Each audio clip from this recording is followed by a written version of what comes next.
Hello, and I'm at the Qantas Founders Museum in Longreach in rural Queensland, and behind me is a retired Qantas Boeing 707. This is an incredibly important aircraft for civil aviation, and in this video I'm going to show you around this aircraft and explain to you what makes it so important.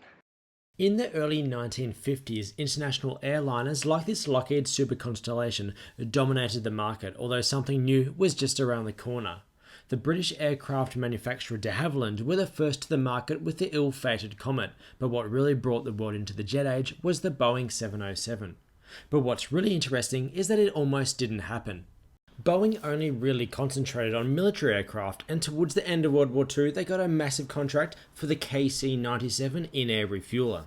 But since it was based on a propeller-driven B-29 Superfortress, it was just too slow for the jet-powered fighters, so Boeing set themselves to use these new jet engines for an aircraft that could fill this role. Since they were developing this new aircraft, they thought they might as well sell a passenger version of it, and in 1954 the Dash 8 prototype first flew, and the following year was barrel-rolled to help promote it to airline executives. In fact, here's the Dash 8 prototype currently on display in Washington, D.C. They ended up widening the fuselage, realizing that 4 seats across wasn't wide enough, and it went on to become the KC-135 tanker, which still flies with a number of air forces today, and then the passenger version, the 707, which you see in front of you. It revolutionized travel as it was significantly faster and larger than the likes of the Super Constellation it replaced, and this actual aircraft was the first one built for Qantas in 1959. Here is what made this aircraft a major step forward: the engines. It was launched with turbojet engines and then replaced with turbofans, and I'll explain the difference with this JT3D engine inside the museum. Simplistically, air is sucked in the front where it's compressed, fuel is added, and then it explodes out the back. But the turbofan also had this section here where air bypasses the hot core and is simply pushed along by the large fan at the front. So some of the thrust essentially comes from a big propeller.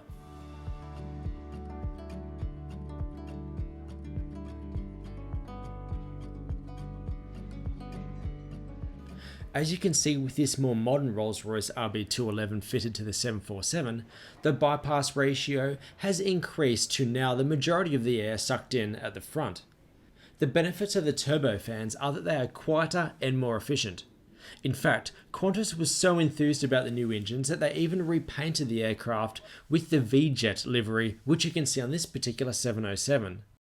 The V stands for Vanus, which is the Latin word for fan, which was deemed more appropriate than having a massive F-jet on the aircraft's tail. While the de Havilland Comet had the engines inside the wings, as you can see here in my tour through one in Duxford, the 707 had the engines on separate pods kept well below the wing. This made it easier to maintain and swap, but also kept them away from the wing and fuel tanks in the case of an uncontained explosion. Having said that, these engines were considerably more reliable than the propellers they replaced. In fact, during 1963, for example, Qantas only removed 3 jet engines for repair in comparison with 58 piston engines 5 years earlier on the Constellations.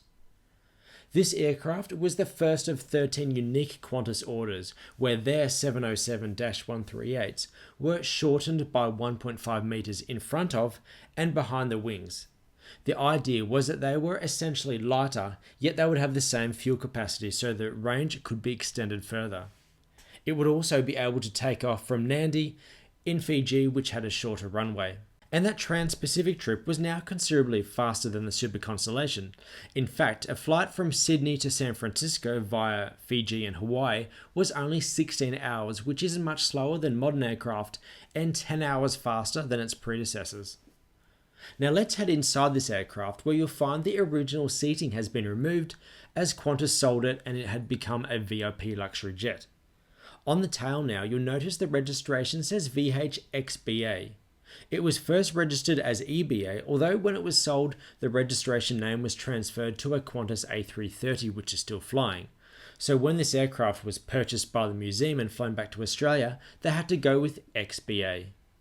I won't say too much about the interior since it's just a generic luxury jet, although this toilet is pretty cool. Flying continued to get cheaper, and the 707 was actually the first Qantas airliner to have more economy seats than first class.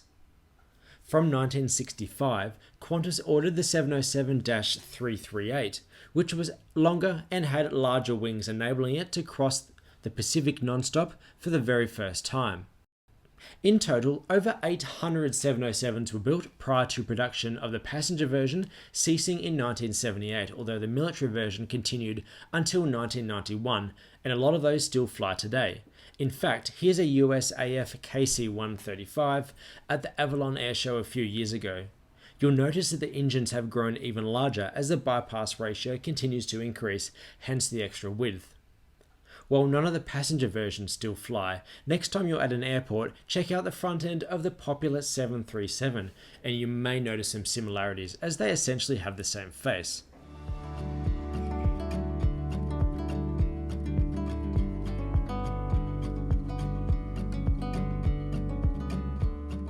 Now my GoPro overheated here, so I've changed to a backup camera, so the footage may look a little different. This aircraft last flew with Qantas in 1967 before being sold to a few different airlines and eventually ending up in the Saudi Air Force, where it was a private jet of their ambassador to the United States.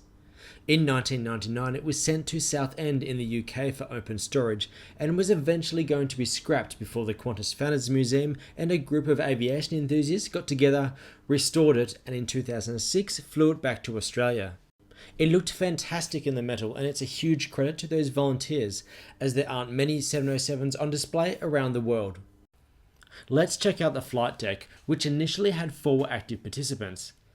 Up until 1964, this seat was where the navigator sat. Remember, before GPS they would be sticking a periscopic sextant up through a hole in the roof to look at the stars and work out where they are.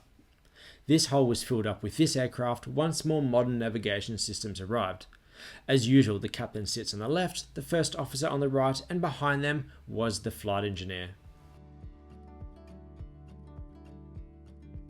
And here we are leaving the forward door, giving you a fascinating view of this iconic airliner. Now, while the 707 was a massive leap forward, another leap was about to happen as Boeing introduced the next success story, the 747, the Queen of the Skies, and check out my detailed tour of that aircraft on my channel. I hope you enjoyed this look through this incredible piece of engineering, and I'd love it if you gave the video a thumbs up and checked out my channel for many more similar aviation videos. Thanks for watching, and I'll see you in another video as I check out more aircraft here at the Qantas Founders Museum in Longreach.